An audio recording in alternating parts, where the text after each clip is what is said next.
Hello everyone, I am सुगम। Welcome back. तो कैसे हो आप सब? आई होप आप सब अच्छे होंगे। स्वागत है आप सभी का आपकी अपनी एसपी स्टडी यूट्यूब चैनल पर। तो गाइस, यहाँ पर आज हम देखने वाले हैं विज्ञान में जो भी आपके महत्वपूर्ण क्वेश्चन हैं इस बार के बोर्ड एग्जाम के लिए, उन सभी प्रश्नों पर यहाँ पर हम डिस्कस करेंगे। तो गाइस, ये वीडियो आपको एंड तक देखना है। वीडियो को आप बिल्कुल भी स्किप ना करें अगर इस बार के बोर्ड एग्जाम में आप फुल मार्क्स लाना चाहते हो। ठीक है, तो साइंस के पेपर के लिए यहाँ पर पहले जो आपके बहुविकल्पीय प्रश्न हैं पहले उनको देख लेते हैं। इसके बाद जो आपके सब्जेक्टिव क्वेश्चन हैं उनको भी देखेंगे। तो फर्स्ट क्वेश्चन है कि पुरुष में लिंग गुणसूत्र होता है, कैसा होता है? XY, XX या फिर Y। एंड 4 नंबर पर ऑप्शन दिया गया है X। तो यहाँ पर आपको बताना है कि इसका जो राइट ऑप्शन है वो कौन सा हो जाएगा। तो पुरुष में लिंग गुणसूत्र होता है, कैसा होता है? यहाँ पर फर्स्ट नंबर पर जो ऑप्शन है XY, यही आपका हो जाएगा राइट ऑप्शन। एंड गाइस, इसके बाद यहाँ पर अगला क्वेश्चन आपका दिया गया है कि गोलीय दर्पण की वक्रता, त्रिज्या तथा फोकस दूरी में संबंध है। तो क्या संबंध है, पहले ऑप्शन देख लीजिए। तो फर्स्ट है F बराबर R, सेकेंड है F बराबर R/2 एंड थर्ड है F बराबर 2R और 4 नंबर पर यहाँ पर ऑप्शन है F बराबर 3R। तो पूछा गया है कि गोलीय दर्पण की वक्रता, त्रिज्या तथा फोकस दूरी में संबंध है। तो यहाँ पर आपको बताना है कि इसका राइट ऑप्शन कौन सा हो जाएगा। तो यहाँ पर देखिए फर्स्ट नंबर पर है F बराबर R और सेकंड नंबर पर जो ऑप्शन दिया गया है F बराबर R/2, यही आपका हो जाएगा यहाँ पर राइट ऑप्शन। ठीक है, तो गोलीय दर्पण की वक्रता, त्रिज्या तथा फोकस दूरी में ये आपका संबंध हो जाएगा जो सेकंड नंबर पर आपको ऑप्शन दिया गया है। इसके बाद यहाँ पर नेक्स्ट क्वेश्चन है कि IUPAC प्रणाली में CH3CHO का नाम है। तो इसका क्या नाम हो जाएगा, पहले ऑप्शन देख लीजिए। फर्स्ट है एथेनॉल, सेकंड है एथेनल, नेक्स्ट है एथीन और इसके बाद 4 नंबर पर यहाँ पर ऑप्शन दिया गया है एथाइन।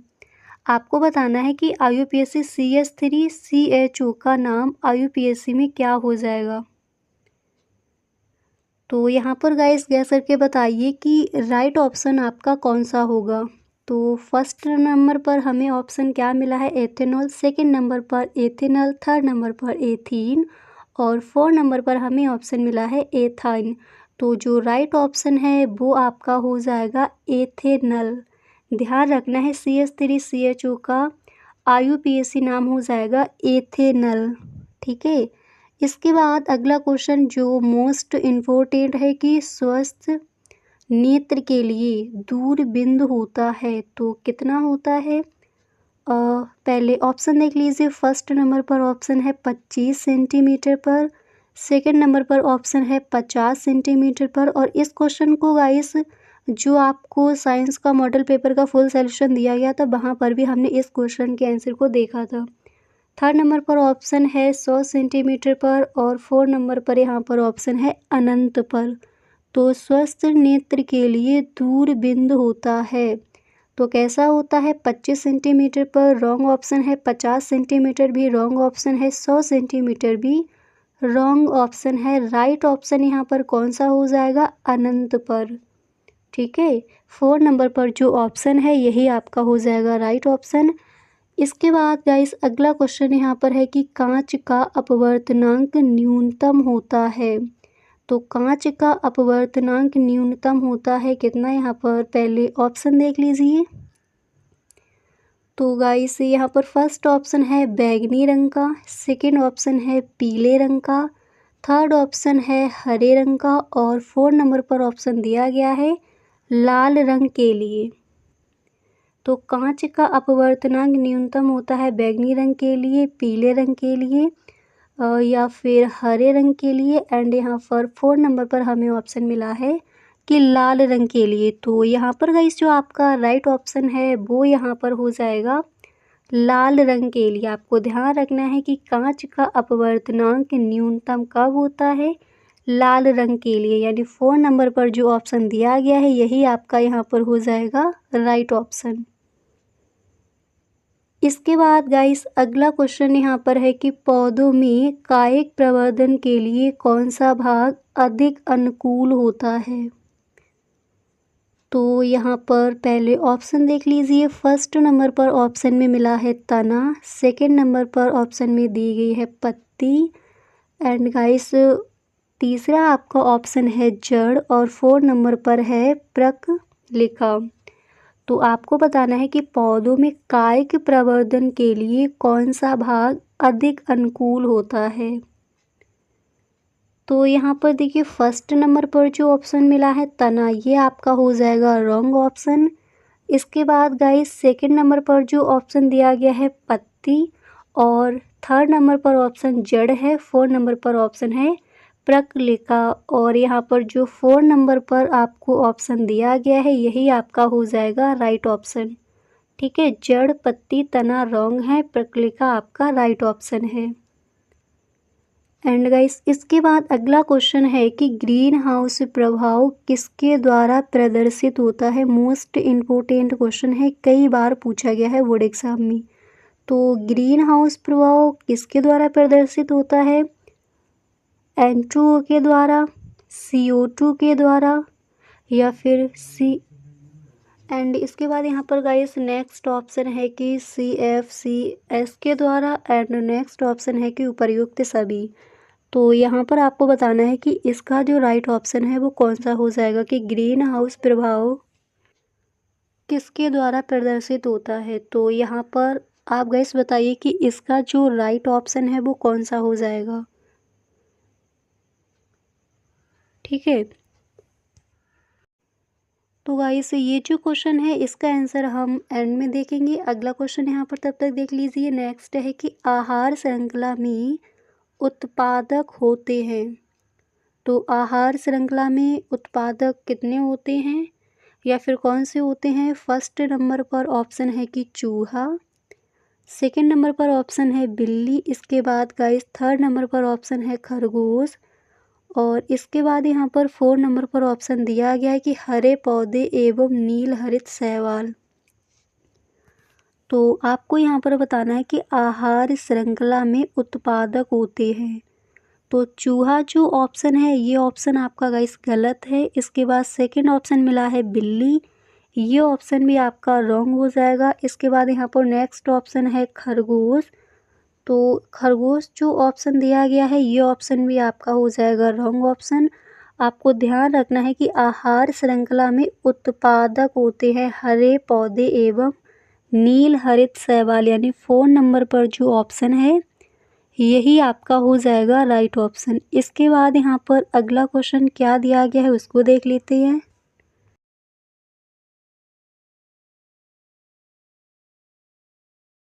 तो गाइस ये वीडियो आपको एंड तक देखना है, वीडियो को आप बिल्कुल भी स्किप ना करें अगर इस बार के बोर्ड एग्जाम में आप 90+ स्कोर करना चाहते हो। ठीक है, तो गाइस पहला प्रश्न है कि कार्बन को वायु में जलाने पर कार्बन डाइऑक्साइड गैस का बनना उदाहरण है। कैसी अपक्रिया का उदाहरण है, संयोजन अपक्रिया का या फिर विस्थापन अपक्रिया का, एंड यहाँ पर नेक्स्ट ऑप्शन है द्विस्थापन अपक्रिया का। इसके बाद ऑप्शन नंबर 4 यहाँ पर दिया गया है कि वियोजन अभिक्रिया का। ठीक है, तो आपको यहाँ पर बताना है कि कार्बन को वायु में जलाने पर कार्बन डाइऑक्साइड गैस का बनना उदाहरण है। तो यहाँ पर गाइस बताइए कि आपका जो राइट ऑप्शन है वो कौन सा हो जाएगा। ठीक है, तो यहाँ पर गाइस देखिए इसका जो राइट ऑप्शन है वो यहाँ पर आपका कौन सा हो जाएगा। तो राइट ऑप्शन आपका यहाँ पर हो जाएगा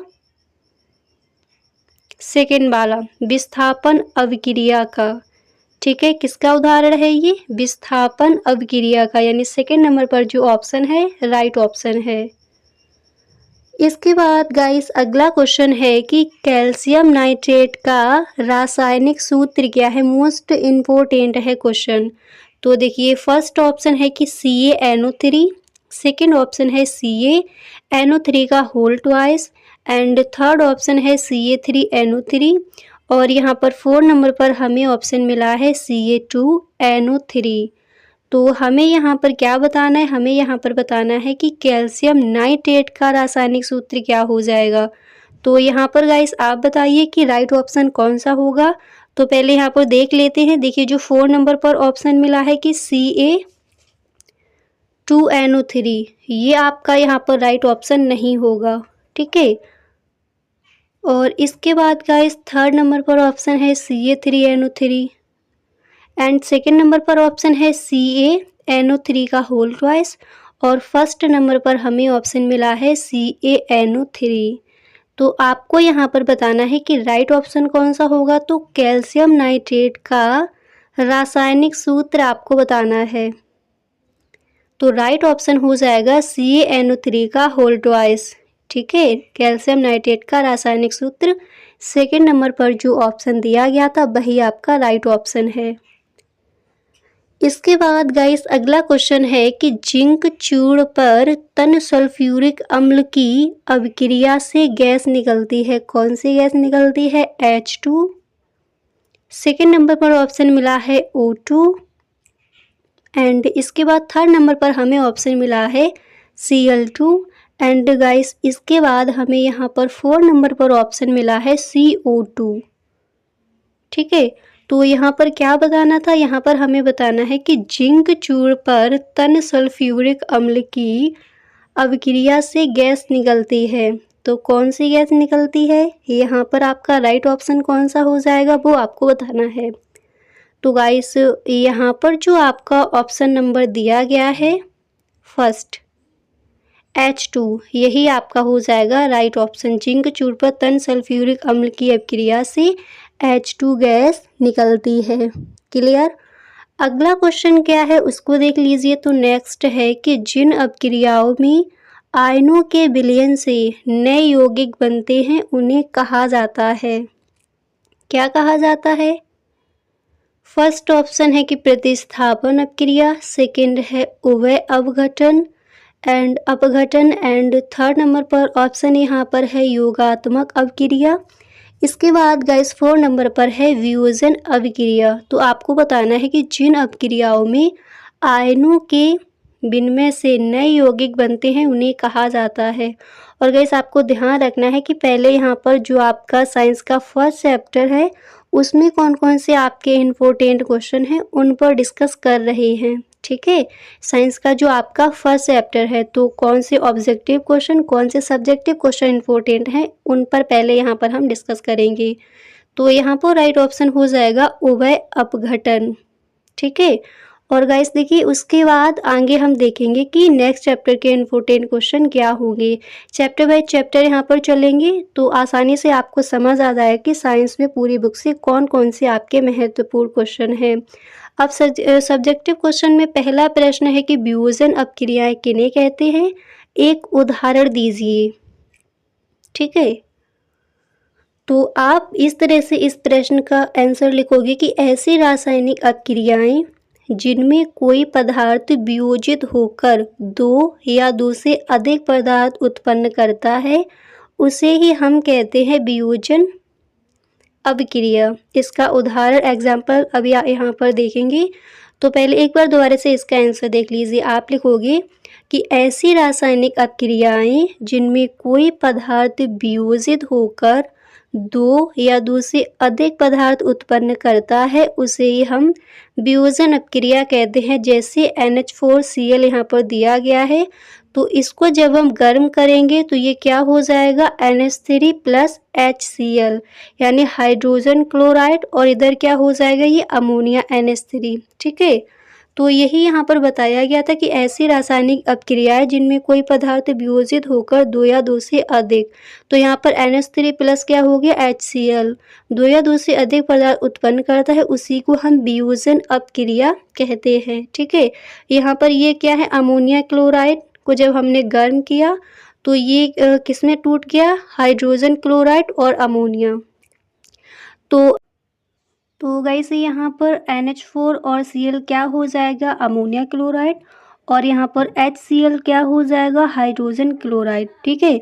तो वियोजन तो वियोजन अपक्रियाएं किन्हें कहते हैं, इनका एक उदाहरण दीजिए। आई होप सही ढंग से आपको क्लियर हो गया होगा। और गाइस ये जो क्वेश्चन है इम्पोर्टेंट भी है, ठीक है। तो सही ढंग से इस क्वेश्चन के आंसर को आपको तैयार कर लेना है।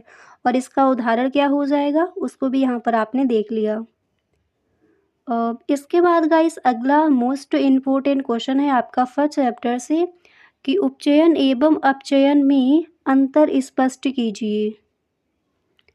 तो पहले हम देखेंगे कि उपचयन क्या है एंड इसके बाद यहाँ पर हम देखेंगे कि अपचयन क्या है, इन दोनों में क्या अंतर है उपचयन और अपचयन में।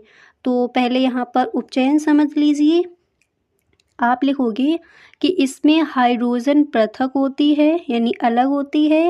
एंड यहाँ पर नेक्स्ट पॉइंट आप लिखोगे कि इसमें ऑक्सीजन का संयोग होता है।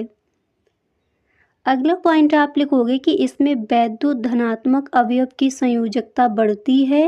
एंड इसके बाद नेक्स्ट पॉइंट लिखोगे कि इसमें वैद्युत धनात्मक अवयव का अनुपात घटता है, ठीक है। तो उपचयन क्या है, इसमें जो आपके मोस्ट इम्पोर्टेंट पॉइंट है उनको यहाँ पर हमने देख लिया। अब इसके बाद यहाँ पर हम देखेंगे कि अपचयन क्या है, यानी उपचयन और अपचयन में यहाँ पर अंतर पूछा गया है। और गाइस अगर ये बोर्ड एग्जाम में क्वेश्चन आपका आस्क किया जाता है तो इसी तरह से आप उपचयन एवं चयन में अंतर स्पष्ट कीजिए क्वेश्चन नंबर डालोगे। उसके बाद आपको पहले एक लाइन लिखनी है कि उपचयन एवं अपचयन में निम्न अंतर है। और इसके बाद इधर आप डालोगे उपचयन, इसके बाद इधर आपको डालना है अपचयन और बीच में इसी तरह से आपको एक लाइन करनी है, ठीक है। इसी तरह से आंसर लिख कर आओगे। अब यहाँ पर देख लीजिए अपचयन क्या है, इसमें आप लिखोगे कि इसमें ऑक्सीजन पृथक होती है, ठीक है। अपचयन में ऑक्सीजन पृथक होती है। एंड इसके बाद आप लिखोगे कि इसमें वैद्युत धनात्मक अवयव की संयोजकता घटती है। और उपचयन में हमने अभी क्या देखा था, इसमें वैद्युत धनात्मक अवयव की संयोजकता बढ़ती है। एंड इसके बाद यहाँ पर आपको नेक्स्ट पॉइंट लिखना है कि इसमें वैद्युत धनात्मक अवयव का अनुपात बढ़ता है। और उपचयन में हमने क्या देखा था कि इसमें वैद्युत धनात्मक अवयव का जो अनुपात है वो घटता है, पर अपचयन में क्या होता है, इसमें वैद्युत धनात्मक अवयव का जो अनुपात है वो बढ़ता है, ठीक है। तो जो आपके मोस्ट इम्पोर्टेंट पॉइंट हैं उनको यहाँ पर हमने देख लिया। इसके बाद गाइस अगला क्वेश्चन यहाँ पर है कि संक्षारण क्या है, उदाहरण सहित समझाइए। तो चलिए इसका आंसर देख लेते हैं। तो आप इसका आंसर लिखोगे कि जब कोई धातु अपने आसपास अम्ल, आर्द्रता आदि के संपर्क में आती है तब इनका क्षरण होने लगता है और इस प्रक्रिया को ही हम संक्षारण कहते हैं, ठीक है। तो संक्षारण क्या है यहाँ पर आपने देख लिया। इसके बाद यहाँ पर हम देखेंगे कि संक्षारण का उदाहरण क्या हो जाएगा। यहाँ पर पूछा गया कि संक्षारण क्या है, उदाहरण सहित समझाइए। तो इसका एग्जाम्पल हो जाएगा लोहे पर जंग लगना। तो संक्षारण क्या है, जब कोई धातु अपने आसपास अम्ल, आर्द्रता आदि के संपर्क में आती है तब इनका क्षरण होने लगता है और इस प्रक्रिया को संक्षारण कहते हैं। इसका एग्जाम्पल क्या हो जाएगा, लोहे पर जंग लगना, ठीक है। लोहे पर जंग लगना, जब लोहे पर जंग लग जाती है तो इसका क्या होने लगता है, क्षरण होने लगता है और इसी प्रक्रिया को हम संक्षारण कहते हैं। तो एग्जाम्पल भी यहाँ पर आपने देख लिया। अगला क्वेश्चन यहाँ पर है रेडॉक्स अपक्रिया किसे कहते हैं, इसका भी एग्जाम्पल पूछा गया है। तो पहले समझ लीजिए कि रेडॉक्स अपक्रिया क्या है, उसके बाद इसका एग्जाम्पल भी यहाँ पर देखेंगे। तो आप लिखोगे कि वह रासायनिक अपक्रिया जिसमें एक अभिकारक का ऑक्सीकरण तथा दूसरे अभिकारक का अपचयन होता है रेडॉक्स अपक्रिया या उपचयन या अपचयन अपक्रिया कहलाती है। जैसे CuO प्लस H2 और इधर हो जाएगा Cu प्लस H2O। ऊपर क्या हो रहा है, अपचयन, और नीचे इधर क्या हो रहा है, ऑक्सीकरण, ठीक है। H2 इधर H2O क्या हो गया, इसका ऑक्सीकरण हो गया और ऊपर क्या हो गया, अपचयन हो गया, ठीक है। तो रेडॉक्स अपक्रिया क्या है, रेडॉक्स अपक्रिया का एक उदाहरण दीजिए। तो इस तरह से इस प्रश्न का आंसर आप लिख कर आओगे। यहाँ पर ऑक्सीकरण मतलब ऑक्सीजन की प्राप्ति हुई, अपचयन मतलब ऑक्सीजन का ह्रास हुआ है। ठीक है,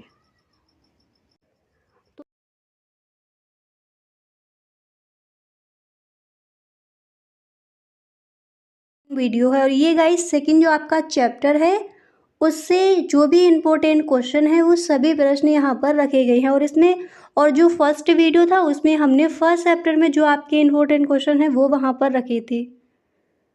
तो यहाँ पर पहला प्रश्न है कि शून्य पीएच वाला विलयन है, कौन सा है?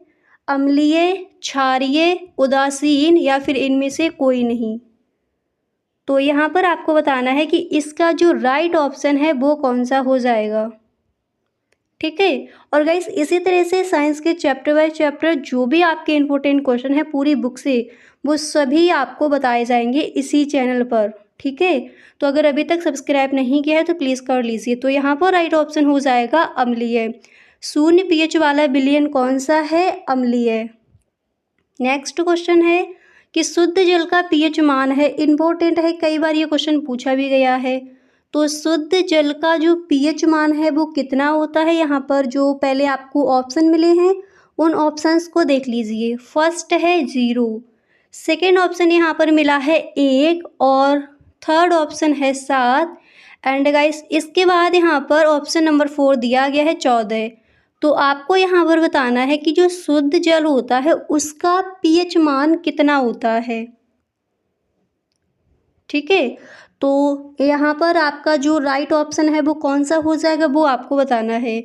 तो शुद्ध जल का जो पीएच मान है जो यहाँ पर 0 ऑप्शन मिला है, तो गाइस ये ऑप्शन आपका हो जाएगा रॉन्ग ऑप्शन। इसके बाद सेकंड नंबर पर 1 दिया गया है, थर्ड नंबर पर 7 और यहाँ पर 4 नंबर पर ऑप्शन मिला है 14।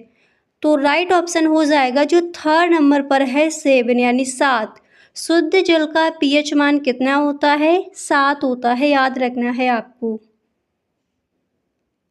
एंड गाइस अगला क्वेश्चन है कि निम्नलिखित में अम्लीय लवण है, तो अम्लीय लवण कौन सा है? पहले ऑप्शन देख लेते हैं। फर्स्ट नंबर पर है NaCl, सेकेंड नंबर पर है NaSO4 and guys third number पर है Na2SO4 और यहाँ पर हमें 4 नंबर पर ऑप्शन मिला है KCN। तो निम्नलिखित में अम्लीय लवण है, तो अम्लीय लवण कौन सा यहाँ पर राइट ऑप्शन हो जाएगा? तो गाइस KCN जो ऑप्शन मिला है ये आपका रॉन्ग ऑप्शन है। और जो Na2SO4 यहाँ पर आपको ऑप्शन दिया गया है ये भी आपका रॉन्ग है। राइट ऑप्शन हो जाएगा NaSO4। ध्यान रखना कि अगर इस तरह से ऑप्शन मिलते हैं तो इसमें राइट ऑप्शन हो जाएगा NaSO4। ये आपका एक अम्लीय लवण है। ठीक है, याद हो गया।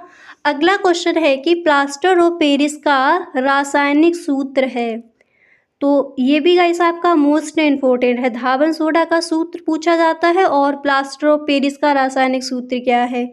तो ऑप्शन पहले देख लीजिए। फर्स्ट मिला है कि CaSO4 इंटू 1/2H2O पॉइंट। इसके बाद नेक्स्ट है कि CaSO4 इंटू 3H2O। ठीक है, सेकेंड नंबर पर ऑप्शन क्या है? CaSO4 इंटू 3H2O और इसी तरह से यहाँ पर हमें थर्ड नंबर पर ऑप्शन मिला है कि CaSO4 इंटू H2O। ठीक है, ये आपको ऑप्शन मिले हैं। तो यहाँ पर आपको बताना है कि इसका जो राइट ऑप्शन है कौन सा हो जाएगा। और गाइस ये मोस्ट इम्पोर्टेंट क्वेश्चन है आपका। पीएच मान भी पूछा जाता है जल का और प्लास्टर ऑफ पेरिस का रासायनिक सूत्र भी पूछा जाता है, धावन सोडा का रासायनिक सूत्र पूछा जाता है। ये आपके इम्पोर्टेंट क्वेश्चन है। ठीक है, तो यहाँ पर प्लास्टर ऑफ पेरिस का रासायनिक सूत्र जो फर्स्ट नंबर पर ऑप्शन मिला है यही आपका हो जाएगा राइट ऑप्शन। अब देखिए ये भी आपका मोस्ट इम्पोर्टेंट क्वेश्चन है कि धावन सोडा का रासायनिक सूत्र है, तो धावन सोडा का रासायनिक सूत्र क्या हो जाएगा? यहाँ पर पहले ऑप्शन देख लीजिए। फर्स्ट ऑप्शन दिया गया है कि Na2CO3 इंटू 10H2O। ठीक है, इसके बाद सेकेंड नंबर पर ऑप्शन है NaCHO3। NaCHO3। इसके बाद यहाँ पर आपका थर्ड ऑप्शन दिया गया है कि NaCl। तो NaCl तो नहीं होगा, सबको पता है। इसके बाद 4 नंबर पर ऑप्शन मिला है NH4Cl। तो आपको यहाँ पर बताना है कि धावन सोडा का रासायनिक सूत्र क्या है। तो NH4Cl wrong option, NaCl wrong option, NaCHO3 ये ऑप्शन भी रॉन्ग है। राइट ऑप्शन हो जाएगा Na2CO3 इंटू 10H2। याद कर लीजिए, धावन सोडा का यही आपका रासायनिक सूत्र होता है। क्लियर। अगला क्वेश्चन है कि H2SO4 के जलीय विलयन का pH मान कितना होता है। तो पहले यहाँ पर ऑप्शन देख लीजिए कि H2SO4 के जलीय विलयन का जो pH मान है वो कौन सा राइट हो जाएगा। फर्स्ट नंबर पर ऑप्शन है 0, सेकेंड नंबर पर है 7 से कम, थर्ड नंबर पर है 7 एंड इसके बाद 4 नंबर पर है 7 से अधिक। तो आपको यहाँ पर बताना है कि H2SO4 के जलीय विलयन का pH मान है। तो 0 जो ऑप्शन दिया गया है आपका रॉन्ग ऑप्शन है, और जो 7 ओनली 7 यहाँ पर ऑप्शन दिया गया है ये भी आपका रॉन्ग ऑप्शन है। तो यहाँ पर राइट ऑप्शन हो जाएगा 7 से कम। H2SO4 के जलीय विलयन का pH मान कितना होता है, 7 से कम। ये जो ऑप्शन दिया जाएगा यही आपका हो जाएगा राइट ऑप्शन। अगला क्वेश्चन है कि अम्ल एवं क्षारक की अभिक्रिया से प्राप्त होता है, क्या प्राप्त होता है अम्ल एवं क्षारक की अभिक्रिया से, hydrogen and guys second option है ऑक्सीजन, थर्ड ऑप्शन है क्लोरीन, इसके बाद 4 ऑप्शन है लवण तथा जल। तो अम्ल एवं क्षारक की अपक्रिया से प्राप्त होता है, हमें क्या प्राप्त होता है। यहाँ पर जो हाइड्रोजन ऑप्शन रॉन्ग है, ऑक्सीजन ऑप्शन भी रॉन्ग है, क्लोरीन ऑप्शन भी रॉन्ग है। यहाँ पर आपका जो राइट ऑप्शन है वो हो जाएगा लवण तथा जल। याद रखना कि अम्ल एवं क्षारक की अपक्रिया से लवण तथा जल प्राप्त होता है। ठीक है। एंड गाइस अगला क्वेश्चन, अब यहाँ पर जो आपके सब्जेक्टिव क्वेश्चन है उनको देख लीजिए। जो ऑब्जेक्टिव क्वेश्चन थे इस चैप्टर से कौन कौन से इंपॉर्टेंट है वो आपने देख लिए। इसी तरह से गाइस ऑल चैप्टर्स के देखेंगे तो चैनल को सब्सक्राइब कर लीजिए एंड बेल आइकन को भी प्रेस कर लीजिए, क्योंकि वीडियो का जो भी नोटिफिकेशन हो वो सबसे पहले आपके पास पहुंचे और एक भी वीडियो आपसे छूटे ना। तो प्लास्टर ऑफ पेरिस की जल के साथ अपक्रिया के समीकरण लिखिए। तो देखिए आप पहले इस तरह से लिखोगे CaSO4 into 1/2 H2O plus 1/2 H2O, arrow लगाकर इधर आपका हो जाएगा CaSO4 इंटू 2 H2O, जिप्सम और जल बाहर निकल जाएगा। और प्लास्टर ऑफ पेरिस का सूत्र क्या होता है अभी आप देख चुके हो। तो क्वेश्चन अगर आपका पूछा जाता है कि प्लास्टर ऑफ पेरिस की जल के साथ अपक्रिया के लिए समीकरण दीजिए, तो प्लास्टर ऑफ पेरिस का पहले आपको इस तरह से फॉर्मूला लिखना है और जल के साथ अपक्रिया आपको किस तरह से करनी है। तो बाहर क्या निकलता है, जिप्सम और इधर जल। ठीक है, तो इस तरह से आप यहाँ पर इसकी अपक्रिया करके आओगे। यहाँ पर देखिए और गिन लीजिए, बराबर ही होंगे। अगला क्वेश्चन है कि Dhawan soda, most important guys question है आपका। धावन सोडा और व्यंजक चूर्ण के दो उपयोग लिखिए। तो पहले यहाँ पर देख लीजिए कि धावन सोडा के उपयोग कौन कौन से हैं। साबुन व कागज उद्योग में, फर्स्ट उपयोग धावन सोडा का साबुन व कागज उद्योग में, और सेकंड इसका उपयोग हो जाएगा जल की कठोरता दूर करने में हम धावन सोडा का प्रयोग करते हैं, उपयोग करते हैं। ठीक है। नेक्स्ट व्यंजक चूर्ण के उपयोग क्या हो जाएंगे, वस्त्र उद्योग में, और इसका सेकंड यहाँ पर हो जाएगा पीने के पानी को रोगाण मुक्त करने में हम व्यंजक चूर्ण का उपयोग करते हैं। याद रखना, पीने के पानी को रोगाण मुक्त करने में और वस्त्र उद्योग में, और धावन सोडा का उपयोग करते हैं जल की कठोरता दूर करने में और वस्त्र उद्योग में। अगला क्वेश्चन है कि कैसे प्राप्त करेंगे। धावन सोडा से बेकिंग सोडा और क्लोरीन गैस से व्यंजक चूर्ण। ठीक है, तो धावन सोडा से हम बेकिंग सोडा कैसे प्राप्त करेंगे यहाँ पर देख लीजिए।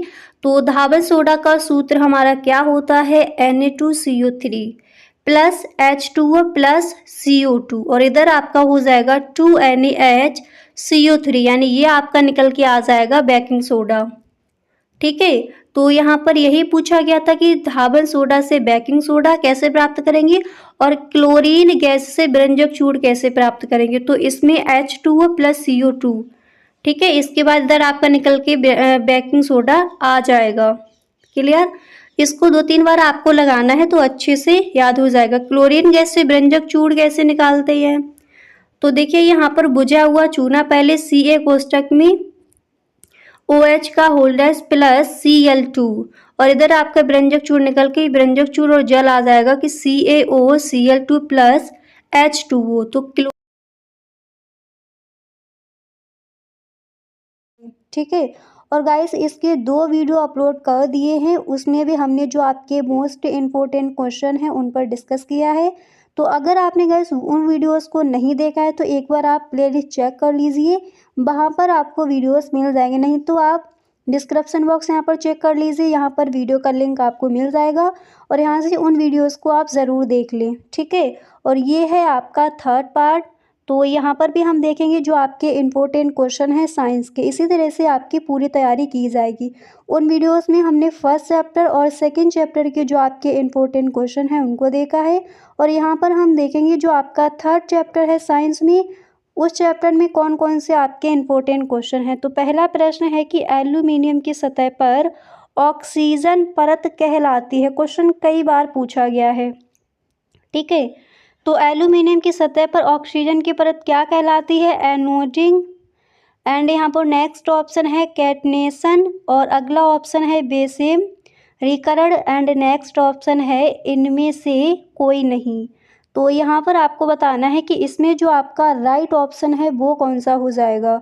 तो यहाँ पर जो आपका राइट ऑप्शन है वो हो जाएगा एनोडिंग। एल्यूमिनियम की सतह पर ऑक्सीजन परत क्या कहलाती है? एनोडिंग। ठीक है। यानी फर्स्ट जो आपका ऑप्शन है यही ऑप्शन हो जाएगा आपका राइट ऑप्शन। जो आपका 3rd चैप्टर है धातु एवं अधातु, उसमें जो भी आपके इम्पोर्टेंट क्वेश्चन हैं उनको यहाँ पर हम देख रहे हो। 1st चैप्टर 2nd चैप्टर के जो इम्पोर्टेंट क्वेश्चन हैं उस पर डिस्कस हम कर चुके हैं, उन वीडियोस को भी आप ज़रूर देख लें। ठीक है। इसी तरह से हम साइंस की पूरी तैयारी करेंगे।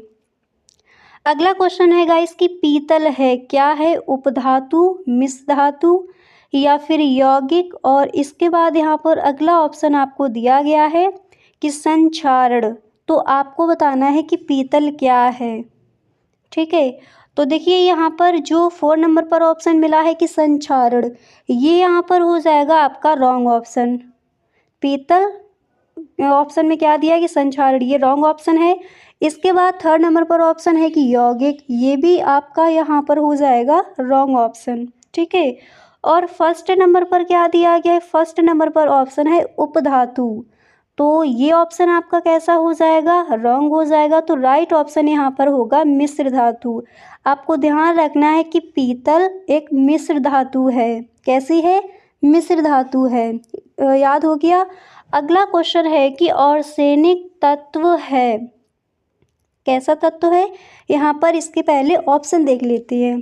तो फर्स्ट ऑप्शन है कि धातु, सेकंड ऑप्शन है कि अधातु, इसके बाद यहाँ पर तीसरा ऑप्शन दिया गया है कि उपधातु और इसके बाद यहाँ पर 4 नंबर पर ऑप्शन मिला है निष्क्रिय या फिर अक्रिय। तो आपको यहाँ पर बताना है कि आर्सेनिक तत्व है, कैसा तत्व है? फर्स्ट नंबर पर जो गाइस ऑप्शन मिला है क्या मिला है हमें? धातु। सेकंड नंबर पर हमें ऑप्शन मिला है अधातु और 3rd नंबर पर उपधातु एंड 4 ऑप्शन है निष्क्रिय। तो यहाँ पर जो आपका राइट ऑप्शन है वो ऑप्शन हो जाएगा 3rd नंबर पर उपधातु। आपको ध्यान रखना है कि आर्सेनिक तत्व एक उपधातु है। ठीक है। आई होप ये क्वेश्चन भी आपको याद हो गया होगा। अगला क्वेश्चन क्या दिया गया है उसको देख लेते हैं। तो नेक्स्ट है कि निम्न में से कौन सी धातु अम्ल से हाइड्रोजन विस्थापित करती है? निम्न में कौन सी धातु अम्ल से हाइड्रोजन विस्थापित करती है? तो यहाँ पर पहले ऑप्शन देख लीजिए। फर्स्ट ऑप्शन है Zn, ठीक है। सेकंड ऑप्शन है Cu, नेक्स्ट है Ag यानी सिल्वर, इसके बाद अगला ऑप्शन है Hg। तो जिंक यहाँ पर ऑप्शन मिला है, कॉपर, चांदी। तो आपको यहाँ पर ये बताना है कि निम्न में से कौन सी धातु अम्ल से हाइड्रोजन विस्थापित करती है? तो कौन सी धातु करती है? यहाँ पर ऐसा कौन सा आपका ऑप्शन है जो राइट हो जाएगा वो यहाँ पर आपको बताना है। ठीक है। तो यहाँ पर देखिए पहला ऑप्शन क्या मिला है? Zn, दूसरा ऑप्शन क्या मिला है, Cu। तीसरा ऑप्शन यहाँ पर क्या दिया गया है, Ag। और यहाँ पर जो 4 नंबर पर आपका ऑप्शन है वो दिया गया है Hg। तो यहाँ पर जो आपका राइट ऑप्शन है, तो राइट ऑप्शन यहाँ पर हो जाएगा Zn यानी जिंक। तो निम्न में से कौन सी धातु अम्ल से हाइड्रोजन विस्थापित करती है, Zn। ठीक है, फर्स्ट ऑप्शन यहाँ पर हो जाएगा राइट ऑप्शन। इसके बाद अगला क्वेश्चन है कि निम्न में से कौन सी धातु ठंडे जल से हाइड्रोजन गैस निकालती है। ये क्वेश्चन गाइस आप पेपर उठाकर देखना, कई बार पूछा गया है बोर्ड एग्जाम में। तो चलिए इसका आंसर देख लेते हैं। तो निम्न में से कौन सी धातु ठंडे जल से हाइड्रोजन गैस निकालती है, कौन सी धातु ऐसी है। तो फर्स्ट ऑप्शन है कि तांबा, सेकंड ऑप्शन है सोना, थर्ड ऑप्शन है पोटेशियम एंड 4 यहाँ पर हमें ऑप्शन मिला है एल्यूमिनियम। तो आपको यहाँ पर बताना है कि निम्न में से कौन सी धातु ठंडे जल से हाइड्रोजन गैस निकालती है। तो यहाँ पर जो गाइस आपका राइट ऑप्शन है वो हो जाएगा थर्ड नंबर पर पोटेशियम। ठीक है, जो पोटेशियम है वो ठंडे जल से हाइड्रोजन गैस निकालती है। क्लियर। इसके बाद यहाँ पर आपका अगला क्वेश्चन क्या है, नेक्स्ट क्वेश्चन आप कौन सा तैयार करोगे उसको देख लीजिए। तो अगला प्रश्न है कि निम्न में से कौन सी धातु जल के साथ सामान्य ताप पर ही अपक्रिया कर लेती है।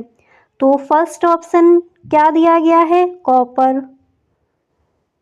एंड गाइस सेकेंड ऑप्शन है आयरन, थर्ड ऑप्शन है मैग्नीशियम, 4 नंबर पर हमें यहाँ पर ऑप्शन मिला है सोडियम। तो आपको यहाँ पर बताना है कि निम्नलिखित में से कौन सी धातु जल के साथ सामान्य ताप पर ही अपक्रिया कर लेती है।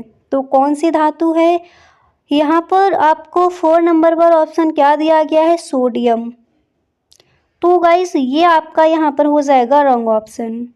और यहाँ पर सेकेंड नंबर पर ऑप्शन है मैग्नीशियम, और थर्ड नंबर पर ऑप्शन है मैग्नीशियम, सेकेंड नंबर पर है आयरन और फर्स्ट पर है कॉपर। तो यहाँ पर देखिए यही आपका राइट ऑप्शन होगा सोडियम। ठीक है, तो सोडियम यहाँ पर आपका करेक्ट ऑप्शन हो जाएगा। क्लियर। इसके बाद गाइस अगला क्वेश्चन यहाँ पर दिया गया है कि बाह्यतम कोश में 7 इलेक्ट्रॉनों वाला तत्व है। तो बाह्यतम कोश में 7 इलेक्ट्रॉनों वाला तत्व कौन सा हो जाएगा। तो फर्स्ट यहाँ पर ऑप्शन है अधातु, सेकेंड ऑप्शन है धातु और थर्ड ऑप्शन है उपधातु। इसके बाद यहाँ पर हमें 4 नंबर पर ऑप्शन मिला है निष्क्रिय गैस। तो बाह्यतम कोश में 7 इलेक्ट्रॉनों वाला तत्व है। 4 नंबर पर जो ऑप्शन है निष्क्रिय गैस, ये आपका ऑप्शन कैसा हो जाएगा, ये हो जाएगा यहाँ पर रॉन्ग ऑप्शन। तो फर्स्ट नंबर पर जो ऑप्शन है अधातु यही होगा राइट ऑप्शन। धातु उपधातु निष्क्रिय गैस रॉन्ग है। अधातु जो ऑप्शन है यही राइट है। बाह्यतम कोश में 7 इलेक्ट्रॉनों वाला तत्व क्या हो जाएगा, अधातु। अगला क्वेश्चन अब यहाँ पर सब्जेक्टिव क्वेश्चन देख लीजिए। फर्स्ट क्वेश्चन है कि गालक से आप क्या समझते हैं। मोस्ट इम्पोर्टेंट क्वेश्चन है गाइस, मोस्ट इम्पोर्टेंट है। ठीक है, गालक से आप क्या समझते हैं। किसी एक अम्लीय गालक की क्रिया केवल रासायनिक समीकरण द्वारा स्पष्ट कीजिए। तो चलिए इसका आंसर आप लिखोगे कि गालक वे पदार्थ हैं जो धातु में विद्यमान अगलनीय अशुद्धियों को गलाकर अविलय पदार्थ के रूप में पृथक करने में प्रयुक्त होते हैं। ठीक है, तो वो क्या कहलाते हैं, गालक कहलाते हैं। और ये कितने प्रकार के होते हैं, 2 प्रकार के। जैसे फर्स्ट होता है अम्लीय गालक, इसका एग्जाम्पल हो जाएगा SiO2। और सेकेंड होता है क्षारीय गालक, इसका एग्जाम्पल जैसे CaO। तो गालक से आप क्या समझते हैं, ये इतना यहाँ पर आपने समझ लिया। ठीक है, और ये कितने प्रकार के होते हैं, 2 प्रकार के, आपको ध्यान रखना है, अम्लीय गालक और क्षारीय गालक। इसके बाद यहाँ पर आप लिखोगे कि अम्लीय गालक अगलनीय क्षारीय अशुद्धियों को गलाकर धातुमल के रूप में पिघलती धातु से पृथक कर देता है यानी अलग कर देता है। जैसे SiO2 अम्लीय गालक अगलनीय क्षारीय अशुद्धि CaO से क्रिया करके CaSiO3 धातुमल के रूप में पृथक कर देता है। और यहाँ पर इसकी रिएक्शन भी आप देख लीजिए। ठीक है, तो जैसे CaO प्लस SiO2 और इधर आपका क्या हो जाता है CaSiO3 धातुमल के रूप में अलग कर देता है। तो क्वेश्चन आपका दिया क्या गया था कि गालक से आप क्या समझते हैं, किसी एक अम्लीय गालक की क्रिया करके रासायनिक समीकरण दीजिए। ठीक है, तो गालक क्या है, इनके टाइप क्या है और इसकी जो रिएक्शन समीकरण भी यहाँ पर आपने देख लिया। क्लियर। अगला क्वेश्चन है कि धातुमल एवं मेट क्या है, उदाहरण द्वारा स्पष्ट कीजिए। तो पहले इसकी डेफिनेशन को देख लेते हैं, उसके बाद इसका एग्जाम्पल देखेंगे। तो देखिए, आप लिखो कि धातुमल गालक अगलनीय अशुद्धियों को गलनीय पदार्थ के रूप में अलग कर देता है, वह धातुमल कहलाता है। जैसे यहाँ पर गालक है SiO2 प्लस FeO क्या है, अगलनीय अशुद्धि, और इधर क्या हो जाएगा Fe SiO2 क्या हो जाएगा, धातुमल। तो यही यहाँ पर दिया गया था, ऊपर एक बार पढ़ लीजिए, आपको समझ आ जाएगा। नीचे आप लिखोगी कि कॉपर मेट या फिर कॉपर धातु के निष्कर्षण प्रक्रम में क्यूप्रस और फेरस सल्फाइड का गलत मिश्रण प्राप्त होता है, जिसे कॉपर मेट या मेट कहते हैं। ठीक है, इसके बाद यहाँ पर अगला क्वेश्चन कौन सा आप तैयार करोगे उसको देख लीजिए। तो गाइस, इसको आप मार्क कर लीजिए, मोस्ट इम्पोर्टेंट है कि वर्जन से आप क्या समझते हैं, मोस्ट इम्पोर्टेंट है क्वेश्चन आपका। ठीक है, गालक क्या थे वो भी आपका इम्पोर्टेंट है, तो इसको आप तैयार कर लेंगे अच्छे से कि वर्जन से आप क्या समझते हैं। अब यहाँ पर देखिएगा, इस क्वेश्चन देख लीजिए, इस चैप्टर से कौन कौन से इम्पोर्टेंट है। बिल्कुल भी आप वीडियो को इसके मत कीजिए, जो भी यहाँ पर बताया जा रहा है पूरा अलग अपना नोट्स बना लीजिए, क्योंकि साइंस में फर्स्ट चैप्टर से जो इम्पोर्टेंट क्वेश्चन है आपको बताए गए हैं। ठीक है, तो इसी तरह से पूरी वीडियोस आपको देखनी है, पूरी साइंस की बुक यहाँ पर इसी तरह से आपको कवर कराई जाएगी। जो भी आपके मोस्ट इम्पोर्टेंट क्वेश्चन है वो आपको बताए जाएंगे ऑल चैप्टर से। तो सेकेंड क्वेश्चन, प्रगलन क्रिया को उदाहरण द्वारा समझाइए। नेक्स्ट है संक्षारण क्या है, उदाहरण द्वारा बताओ। एंड मोस्ट इम्पोर्टेंट है मिश्र धातु क्या होती है, किन्हीं दो मिश्र धातुओं के संगठन एवं उपयोग लिखिए।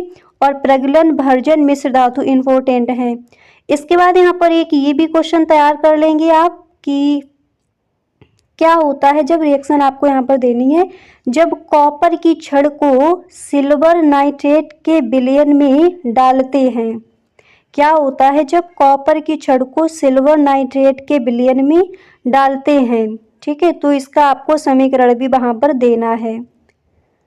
और भी गाइस आपके इंपॉर्टेंट क्वेश्चन है, उनको भी देखेंगे। अब यहाँ पर इन क्वेश्चंस का अगर आपको स्क्रीनशॉट लेना है तो आप ले लीजिए, क्योंकि जो भी यहाँ पर क्वेश्चन जो आपके धातु चैप्टर है साइंस में, उससे जो भी मोस्ट इम्पोर्टेंट आपके क्वेश्चन है, उन सभी क्वेश्चंस को आपको इस वीडियो में बताया गया है।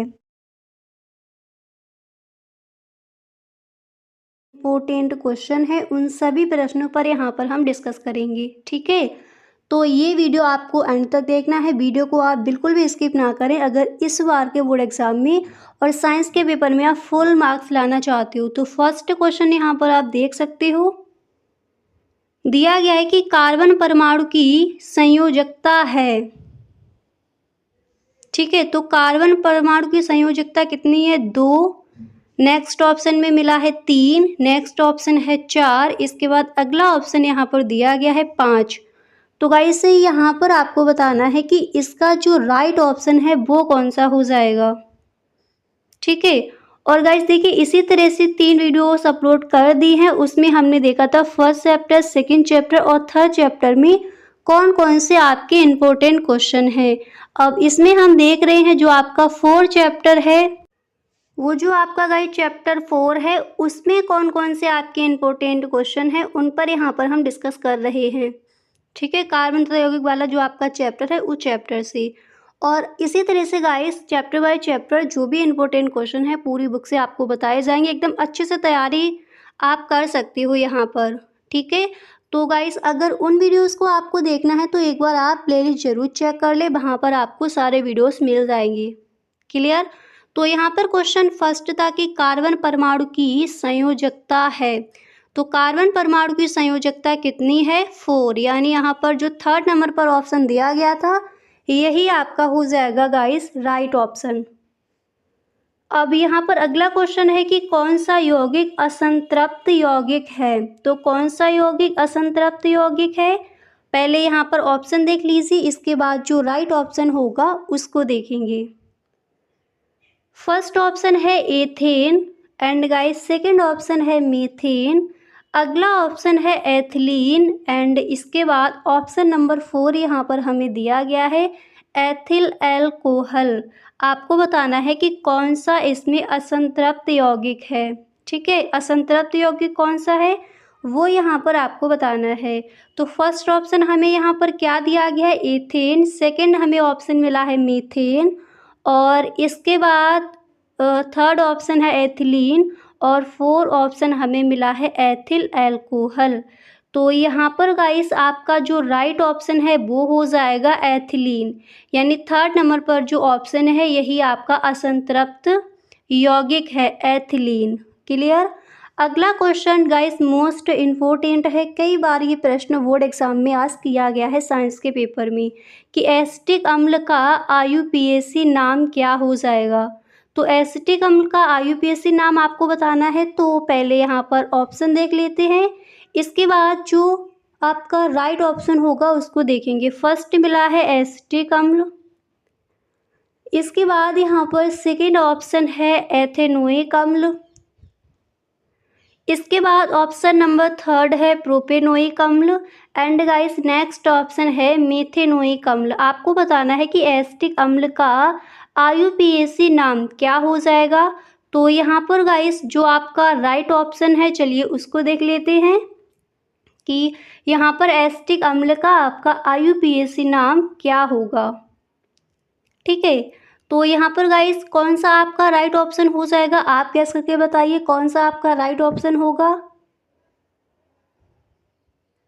तो यहाँ पर 4 नंबर पर जो ऑप्शन मिला है मेथेनोइक अम्ल, यह आपका रॉन्ग ऑप्शन है और राइट ऑप्शन हो जाएगा एथेनोइक अम्ल। एसिटिक अम्ल का IUPAC नाम एथेनोइक अम्ल होता है। अगला क्वेश्चन है कि प्रोपेन का रासायनिक सूत्र है, मोस्ट इम्पोर्टेंट क्वेश्चन है, तो CH4 या फिर नेक्स्ट ऑप्शन यहाँ पर दिया गया है C3H8, नेक्स्ट ऑप्शन है कि C4H10 और अगला ऑप्शन है C2H6N2। तो यहाँ पर जो राइट ऑप्शन है वो कौन सा हो जाएगा। तो गाइस देखिए 4 नंबर पर जो ऑप्शन मिला है आपको ये है आपका रॉन्ग ऑप्शन और CH4 जो फर्स्ट नंबर पर ऑप्शन दिया गया है ये भी आपका रॉन्ग ऑप्शन है। इसके बाद सेकंड नंबर पर हमें ऑप्शन दिया गया है C3H8 और थर्ड नंबर पर क्या है C4H10। तो प्रोपेन का जो रासायनिक सूत्र है वो क्या हो जाएगा, यहाँ पर आपका राइट ऑप्शन कौन सा होगा, चलिए उसको देख लेते हैं। तो राइट ऑप्शन हो जाएगा C3H8, यानी सेकेंड नंबर पर C3H8 प्रोपेन का रासायनिक सूत्र है। याद रखिए C3H8 प्रोपेन का रासायनिक सूत्र है। आई होप आपको याद हो गया होगा। अगला क्वेश्चन है और ये भी आपका इम्पोर्टेंट है, क्वेश्चन है कि प्रयोगशाला में सर्वप्रथम बनने वाला कार्बनिक यौगिक का नाम है, क्या नाम है। फर्स्ट ऑप्शन मिला है यूरिया, सेकंड ऑप्शन मिला है चीनी, नेक्स्ट इसके बाद ऑप्शन नंबर थर्ड है एसिटिलीन, अगला ऑप्शन है मीथेन। तो गाइस 4 नंबर पर जो ऑप्शन है मीथेन रॉन्ग ऑप्शन है। थर्ड नंबर पर जो ऑप्शन है एसिटिलीन ये भी आपका यहाँ पर हो जाएगा रॉन्ग ऑप्शन। और सेकेंड नंबर पर हमें यहाँ पर ऑप्शन दिया गया है चीनी, ये भी आपका रॉन्ग है। राइट ऑप्शन हो जाएगा यूरिया। प्रयोगशाला में सर्वप्रथम बनने वाला कार्बनिक यौगिक उसका नाम क्या है, यूरिया। ठीक है, इसके बाद यहाँ पर अगला क्वेश्चन है कि निम्नलिखित में से एल्डिहाइड है। तो चलिए ऑप्शन देख लेते हैं। तो निम्नलिखित में से एल्डिहाइड है मिथेनॉल या फिर मिथेनल, अगला ऑप्शन है एथेनॉल एंड गाइस यहाँ पर ऑप्शन नंबर 4 हमें मिला है एथेन। ठीक है, तो यहाँ पर आपको क्या बताना है, यहाँ पर आपको बताना है कि निम्नलिखित में से एल्डिहाइड है। ठीक है, तो यहाँ पर कौन सा ऑप्शन आपका राइट होगा, ऑप्शन नंबर 4 को देखिए। ऑप्शन नंबर 4 क्या है, एथेन, और यहाँ पर थर्ड ऑप्शन क्या है, ethanol, second option right option है मिथेनल। याद रखना यहाँ पर पूछा गया था एल्डिहाइड, तो मेथेनॉल जो ऑप्शन दिया गया था वही आपका राइट ऑप्शन है। अगला क्वेश्चन है कि साबुन किस प्रकार का यौगिक है। ठीक है, साबुन और साबुनीकरण जो आपकी अपक्रिया है गाइस, उसको भी आप देख लीजिए, मोस्ट इम्पोर्टेंट है, पूछी जाती है। ठीक है, साबुनीकरण वाला। तो साबुन किस प्रकार का यौगिक है। फर्स्ट ऑप्शन है अम्ल, सेकंड है भस्म, एंड यहाँ पर थर्ड ऑप्शन है लवण, अगला ऑप्शन है एस्टर। तो साबुन किस प्रकार का यौगिक है ये यहाँ पर आपको बताना है। तो साबुन किस प्रकार का यौगिक है, यहाँ पर पहला ऑप्शन रॉन्ग है, सेकंड ऑप्शन रॉन्ग है, थर्ड ऑप्शन जो दिया गया है ये भी आपका हो जाएगा रॉन्ग। तो राइट ऑप्शन है एस्टर। अम्ल भस्म लवण रॉन्ग ऑप्शन है, राइट ऑप्शन है एस्टर। साबुन किस प्रकार का यौगिक है, राइट ऑप्शन क्या होगा एस्टर। अब यहाँ पर जो आपके सब्जेक्टिव क्वेश्चन वहाँ पर दिए जाते हैं उनको देख लेते हैं। तो पहला प्रश्न है कि किडबन पर संक्षिप्त टिप्पणी लिखिए। मोस्ट इम्पोर्टेंट क्वेश्चन है, सही ढंग से तैयार कर लेंगे। अब गाइस यहाँ पर जो इस चैप्टर से मोस्ट इम्पोर्टेंट आपके क्वेश्चन है उन पर डिस्कस कर लेते हैं। ठीक है, और सेकंड क्वेश्चन है संतृप्त तथा असंतृप्त हाइड्रोकार्बन में अंतर लिखिए, ये भी इम्पोर्टेंट है। अगला क्वेश्चन है कि एथेनॉल के दो रासायनिक गुण के रासायनिक समीकरण लिखिए। ठीक है, इसको आप तैयार करेंगे। एंड गाइस इसके बाद यहाँ पर अगला क्वेश्चन है कि एल्केन, एल्कीन तथा एल्काइन से आप क्या समझते हैं, निम्नलिखित पर संक्षिप्त टिप्पणी लिखिए। ठीक है, तो यहाँ पर इन जो आपके क्वेश्चन है इनको आप तैयार करेंगे कि एल्केन, एल्कीन तथा एल्काइन से आप क्या समझते हैं, निम्नलिखित पर संक्षिप्त टिप्पणी लिखिए। योगात्मक अपक्रिया, बहुलीकरण, ओजोनीकरण। ठीक है, तो बहुलीकरण क्या है, साथ में समीकरण आपको देना है। ओजोनीकरण क्या है और योगात्मक अपक्रिया। तो देखिएगा इस जो मोस्ट इम्पोर्टेंट आपके क्वेश्चन है हर बार बोर्ड एग्जाम में आज किए जाते हैं, उन्हीं क्वेश्चंस को यहाँ पर रखा गया है पूरे चैप्टर से। ठीक है, तो जो भी प्रश्न यहाँ पर आपको ये दिए जा रहे हैं आप स्क्रीनशॉट ले लीजिए और आज ही इन क्वेश्चंस को आपको तैयार कर लेना है। ऑब्जेक्टिव क्वेश्चन इस चैप्टर से कौन से इंपॉर्टेंट है वो आप देख चुके हो। सब्जेक्टिव क्वेश्चन यहाँ पर देख लीजिए, ये आपके महत्वपूर्ण। अगर गाइस इन क्वेश्चंस के आंसर आपको नहीं मिलते हैं तो please tell me in the comment box. आप हमें कमेंट बॉक्स में ज़रूर बताएं। नेक्स्ट डे ही जो भी आपकी प्रॉब्लम होगी उसका सलूशन आपको मिल जाएगा। ठीक है, अब गाइस जो आपका चैप्टर 5 है उसमें कौन कौन से इंपॉर्टेंट क्वेश्चन है उसको हम देखेंगे नेक्स्ट वीडियो में। इसी तरह से चैप्टर बाय चैप्टर और साइंस में जो भी आपके इंपॉर्टेंट क्वेश्चन है सभी प्रश्नों पर हम डिस्कस करेंगे। तो गाइस अगर वीडियो आपको अच्छा लगा है तो एक लाइक ज़रूर कर